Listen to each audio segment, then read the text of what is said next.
Welcome to the Marketing for the Culture podcast, powered by the African American Marketing Association. Each week, we'll bring you an insightful conversation from some of the best experts in our industry on how to advance our career.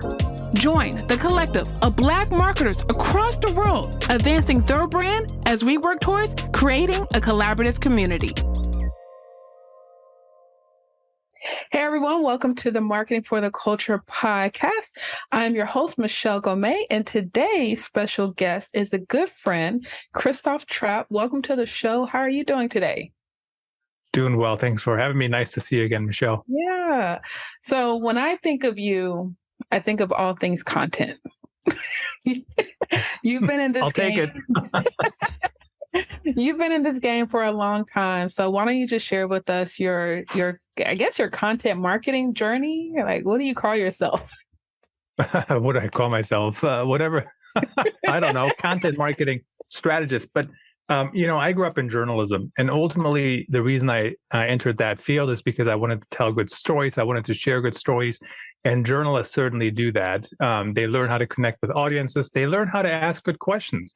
They learn how to get to the bottom of things. And all those things are still necessary today in any kind of content strategy, whether it's for corporate or whether you're your own creator or whatever it might be. At the end of the day, if you can create stuff that somebody cares about, you're probably not on the right track. So that's kind of what it comes back to. And the other thing, which when I first started as a journalist, I probably wouldn't have said this, but I'll say this today, is I'm very, very motivated by just figuring out what the latest thing is we can try to get our content to perform, whether that's TikTok, Instagram Reels with my daughter, my 8-year-old, who makes money that she spends on toys on Instagram Reels, crazy times, Amazon Live, you name it, right? Like, let's try it. Let's see what works. Let's see what fits. And, I really, really enjoy that process. And, at the end of the day, I'm still a writer. Everything I do has some writing component. But, I'm trying to be a content marketing strategist that figures out a way to get stuff to perform. So I met you 2 years ago with your podcast, The Business of Storytelling, which is great. So make sure you check that out. So I guess how do you distinguish between what should be an article versus what should be a podcast, or what's your overall process, and of course, including the repurposing process? So some of it is I prioritize my time. I look at my time. Where can I get a quick win? What can be done quickly, relatively quickly? And what have I lately done, right? So if I just wrote 5 articles in the last week, like I might do something else, right? For the next piece of content, just because I just did that and I've done that. So, and sometimes I try to repurpose things, right? So if I have, let's say I got a good web story, why not turn that into a YouTube short? Why not turn it into an Instagram reel? Why not turn it into a TikTok, whatever it might be? So I kind of look at it that way. At the end of the day, you kind of have to hit all your channels at some kind of interval. And it's so funny. There's some people out there who say quality over quantity, right? And I get it. I know what they're trying to say, but they're totally full of it. Because at the end of the day, you need quantity to get to a level of quality. And there's actually a study done on this. And who wrote about this? Oh, it was an Atomic Habits. Mm-hmm.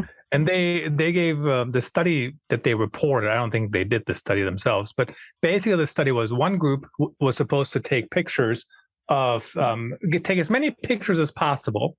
And the other group was supposed to only take one perfect picture. Well, guess who ended up with the perfect picture? The group that took 100 pictures, because they were just trying different things. They were doing different things. They weren't bound by the logical thing of, oh, we have to be perfect one time, which is impossible anyways. So, that's very, very important, I think, that people figure that out.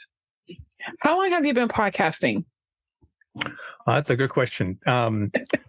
So I actually did some podcasts in like 2015 for clients. And then the Business Storytelling Show, it's been around since about 2019, so about 3 years.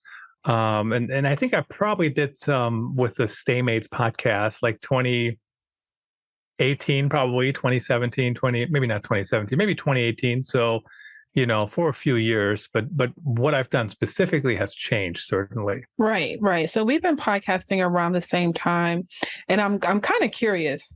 Um, Obviously, we're recording on Zoom. This is actually my preferred platform. But over the years, have you felt the pressure to record in person? Because I feel like now everyone wants an in-person podcast/show. So I was just wondering, what are your thoughts on that?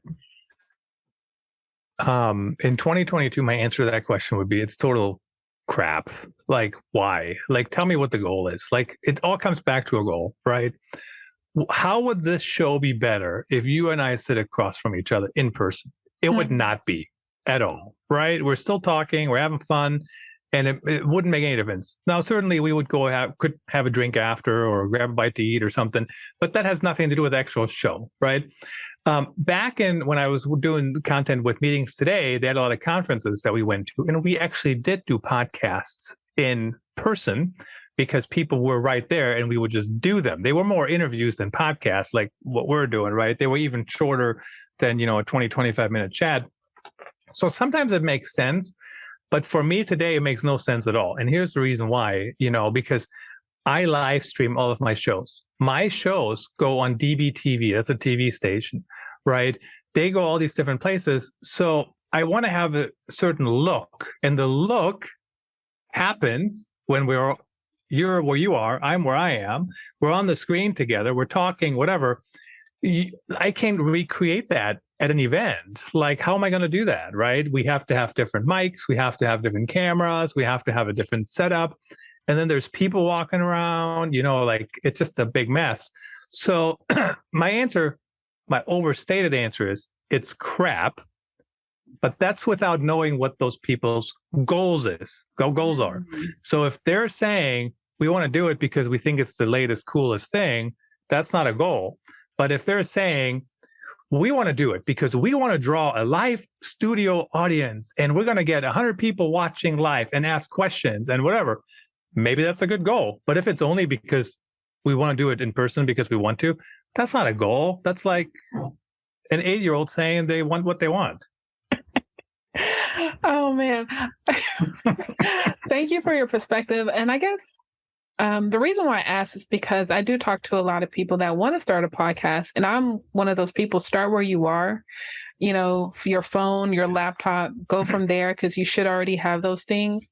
But I see people get so discouraged if they can't do it in person, or if they do it in person, they're not able to maintain it.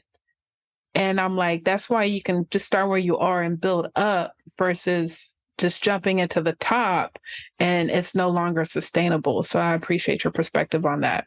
Well, and the other thing, I didn't even think about the sustainability, but if you're talking about sustaining it, I don't even know where you are, honestly. I mean, I didn't look it up. I don't remember. One of the people I'm talking to next week is in Boston on my show. I'm not in Boston. I'm in Marion, Iowa, right? And even if I was in New York City, not everybody I would talk to is in New York City either. So it's totally not sustainable to do them in person unless you are maybe like a local podcast or you go to a lot of conferences. But like me flying around the country to interview people for 26 minutes, how is that sustainable? Even if I have sponsorships. Yeah.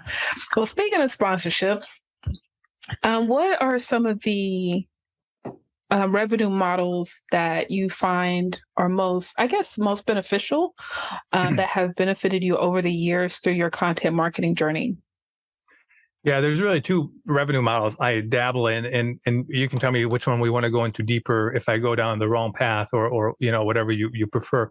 But in my corporate job, right, I'm a content marketer, but we don't make any direct revenue of the content, right? It's not a media business, but the content drives awareness and gets people's eyeballs. And then, of course, the revenue comes through people buying the product or service for some companies. And so it's a little bit different, but ultimately it's really the same thing. On the creator side, like my podcast, it's really more like a media company, right? I don't sell any services. Yes, people can hire me for a project here and there, but it's not something I actively pursue. And if people are too difficult and they want me to jump through 12 sales hoops, not interested, right? Like you came to me, I don't even like, it's not even what I do. Like I'm only talking to you because it sounded interesting. So most of the revenue that comes in on the business storytelling show is really truly a media model. So first of all, that's advertising. Most of the shows on the podcast channels have an ad that runs ahead of it, sometimes in the middle of it, and that does make some money, just enough to, for me to keep it there. I wouldn't add many more, honestly, but that one ad is fine. And then there's sponsorships, right? So typically the sponsorships, the model I follow is people, they pay to come on as a guest. And, they can talk about whatever they want to talk about. Now I do guide them, because if somebody pays and then they come on and talk about something totally unrelated, like nobody's going to listen to that either, right? So just because you pay doesn't mean that's a license for crappy content, and they don't want crappy content, right? But that's typically the model I follow when it comes to sponsorships. So people sponsor one episode, and then we'll talk and we'll distribute it everywhere. What other models? So we do currently, I think I already mentioned that, is we're really heavy on Instagram Reels right now with my 8-year-old. We do daily Reels, and they focus around podcasting, right? So we do about every trend we see, as long as it's halfway okay to do for an 8-year-old, we don't over complicate that either. But we tie it back to podcasting, right? And that's not because I'm selling podcasting services, even though I talk to you if you're nice, but I want to draw attention to podcasting, right? And to my podcast. So that's kind of what that does. But Instagram actually pays us whatever they pay us in a month. It's just enough to keep it interesting. Like we're not going to become millionaires from it. And then the final piece that I do is the Amazon influencer program. Yeah. And I mentioned earlier Amazon Live, and so the influencer program that I'm part of has a couple components. One is live streams. So like if you come on my show, you have a book, we'll talk about your book and we'll stream it to Amazon too, right? Because you can buy the book there. So it's additional audience. But I'm not a big fan of the live streams outside of my podcast version, because you go on and you just talk about the product, right? Like you're like, look at this microphone and look, and like, it just, like I'll do it sometimes. And I also do it when people want to sponsor one, right? So there's now 2 revenue streams, honestly. But I just don't enjoy it. Like I like talking to you. I enjoy this. Like this is fun, right? We're talking. But me just being on here going, this microphone, and it's, look at how black it is, and it's round, and it's this and that. Like it's like I can't do that for an hour, right? Like it just gets old. So I do it if it's a sponsored show. I do it on special occasions. But some people love doing them because they love doing what I just described, which I don't love, but they love. So if you love that kind of thing, maybe that's worth trying. Yeah, I think I'd met Monty Weaver earlier this year. Yeah. And when I heard about him, he's killing it on Amazon Live, and it just opened my mind. I didn't even know. So I can definitely see the benefit if you're a tech person or if you find your niche in that lane. Last week, Walmart announced that they're having their influencer program. Yep. Obviously, I believe they're trying to rival with Amazon. I think they're a little bit too late to the game, but any thoughts with that?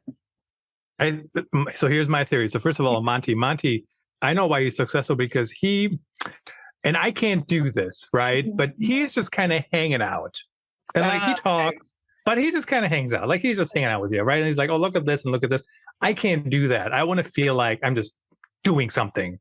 And he is really, really laid back, shares stuff, knows this stuff. So it's definitely up his alley to do those shows, where for me, it's not necessarily 100% with mine. But here, let me tell you the story, how I started with the Amazon Influence program to answer the Walmart question. Okay. They rolled it out a few years ago. And my philosophy is I sign up for everything. The second I know about it, I just sign up, even if I never will use it, even if I don't even know how to use it. And that's what I did with the Amazon Influencer program. I signed up and I'm like, I don't even get it. Like, why would I build a storefront? How do I get people to my storefront? What? Like, I didn't get it. So then a few years later, literally, they rolled out live streaming. And I was like, oh, cool. How do I do that? And then everybody's like, you have to apply to be an influencer. I was like, oh, how do I do that? So I log in. I'm like, oh, I've been an influencer for years. So I was already like, I could just go and I was just ready to go. So that's one reason why I would always do it. So I wrote down, I literally did Walmart influencer program. I know nobody can read my handwriting. And I'm going to check it out and see if I should sign up for it. So whether they're from a big market perspective, you might be right by saying they're late to the game. But from a creator perspective, way much lower level, I don't really care if they're late or early. I just care, is this something I should add to my mix? And I don't know, right? I don't know enough about them. I don't know how it works. Maybe they make live streaming easier. I don't know. Maybe it's different. I don't know, right? Like, I'm just going to check it out. And then one other thing on Amazon I want to mention, they also do product videos, which I love. I've done thousands of them. So I'll give you an example. LaCroix. You can buy this on you can buy this on Amazon. I literally have done a video on LaCroix and taste test it, right? Or like these things. This is iced coffee. These things you buy on Amazon. So I literally do a video on this and go, okay, this is the lid. Take a look. You can put a straw in here if you want to. I don't use the straw. I don't even know what they are, but I'm not an 8-year-old. I don't need straws. And so then it's a little hard to come off, but once you have it off, you can just drink it. You can put it in the fridge, whatever. I love those because I create them once. They're like 2-minute videos. I never redo them. They're usually the first take. And then I publish them, and then they bring in revenue until the product is no longer being sold or Amazon decides that my video is outdated, So some of these videos are out there forever and ever, and they're just there. That's good. That's good. Okay. So you sparked my mind. Speak on the benefits of being the first user advantage from a content creator standpoint. But at the same time, how do you gauge on if you should continue with it or if you should stop, if you should, I guess, drop that platform altogether? It's a fantastic question. And it's not an easy answer. It really isn't, because my decision is in seconds. So when I went on Amazon, the influencer program, I was like, okay, I don't get it. Bye. And I did nothing for like ever, right? And then all of a sudden it sparked my interest and I did it again. So I think that's okay to do sometimes. But then other times you want to try. So I'll give you another example. On the Marketing and Clock podcast, they talked about web stories, and everybody's debating web stories. Is a web story worth your time? Does it help with SEO? Yes, it does help with SEO. But on that case, I can't wait, right? I just have to go try it a few times, even if I just do it like 10 times. So you kind of have to weigh what you know about what it is. If it's SEO, you can only test it if you do a few and then just kind of let them sit there and see what happens, right? For something like a new platform, you can go on there, you can check it out or, whatever, but just try it, see what works and see what doesn't work. I mean, that's our TikTok and Instagram strategy, quite frankly. We just look at the trends and we figure out, like what can we talk about or what can we do in that trend and just go with it. So you kind of want to balance those things, but just because you sign up for something doesn't mean you need to do anything, right? You could just put it on the back burner until, whenever. Until you're ready. It just has me thinking about LinkedIn. I feel like I signed up for LinkedIn Video however many years ago, and I don't know, but that's a whole nother thing. Oh my, get it together, LinkedIn. Well, this has been a pleasure. So how can people get in contact with you, your favorite platforms and all that good stuff? Yeah, please connect. My blog is christophtrappe.com, Twitter, LinkedIn. If you do connect on LinkedIn, if you don't want to follow me, but you want to connect, just make sure you let me know you heard me on this show. So I don't think you're some robot or you want to sell me something I don't need, even though that is a good sales strategy to catch people like that. But, please let me know you heard me on this show. Yeah. And we'll definitely have those links in the show notes. Christoph, I want to thank you once again. Always a pleasure learning from you. I'll be watching. I'll be listening. I appreciate all that you do for this industry. So thank you for joining us on the show. You bet. Thanks for having me. Always fun to chat with you. Thank you for listening to Marketing for the Culture podcast. If you haven't already, please subscribe, whether it's on Apple, Google, Spotify, or your favorite podcast platform. And of course, our videos are on YouTube. If you have a moment, feel free to give us a rate, review, or just comment. We appreciate our sponsors for their continuous support. Also, if you're interested in learning more about our sponsors or becoming a member of the African American Marketing Association, visit aa-ma.org.